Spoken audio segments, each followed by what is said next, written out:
Action. ఈ సంవత్సరం సంక్రాంతికి టాప్ హీరోల సినిమాలు పోటీ పడి వచ్చాయి. చిరంజీవి, నందమూరి బాలకృష్ణ లాంటి అగ్ర హీరోల సినిమాలు విడుదలవుతూ హీరోల అభిమానుల మధ్య చిచ్చురేపడం సర్వసాధారణ విషయం. చిరంజీవి, నందమూరి బాలకృష్ణ మధ్య బాక్సాఫీస్ పోరు అభిమానుల మధ్య మాత్రమే కాకుండా జనాలకు కూడా ఆసక్తి కలిగించి ఆ వార్ బాక్సాఫీస్ ను కూడా కలకడలాడించిన విషయం తెలిసిందే.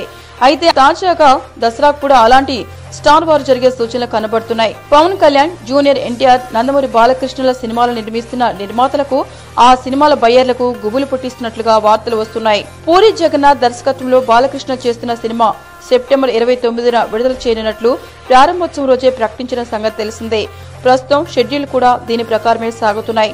ఎట్టి పరిస్థితుల్లోనూ చెప్పిన డేట్కే సినిమాను రిలీజ్ చేస్తామని పూరి అంటున్నాడు.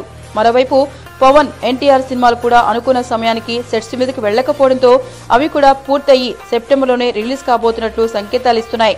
దీనికి తోడు ఇటీవలే ఎన్టీఆర్ సినిమా జై లవకుశ మోషన్ పోస్టర్ లాంచ్ సందర్భంగా ఈ చిత్రాన్ని సెప్టెంబర్ 2వ వారంలో రిలీజ్ చేయబోతున్నట్లు కన్ఫర్మ్ చేశారు.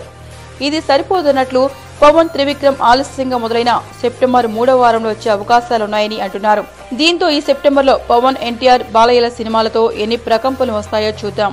అయితే ఈ 3 సినిమాలపై సుమారు 250 కోట్ల బడ్జెట్ ఖర్చు పెడుతున్న నేపథ్యంలో ఈ 3 టాప్ హీరోల సినిమాల బిజినెస్ దాదాపు 350 కోట్ల రూపాయల స్థాయిలో జరగబోతోంది. ఈ 3 సినిమాల్లో ఏది పోయినా కష్టమే. దీంతో దసరా రేస్లో ఎవరు తప్పుకుంటారని అభిమానులతో పాటు సినీ జనాలు కూడా చూస్తున్నారు. మీకు ఈ వీడియో నచ్చితే ఒక లైక్ కొట్టండి, లేకపోతే కామెంట్ చేయండి. బట్ సబ్స్క్రైబ్ చేయడం మర్చిపోకండి.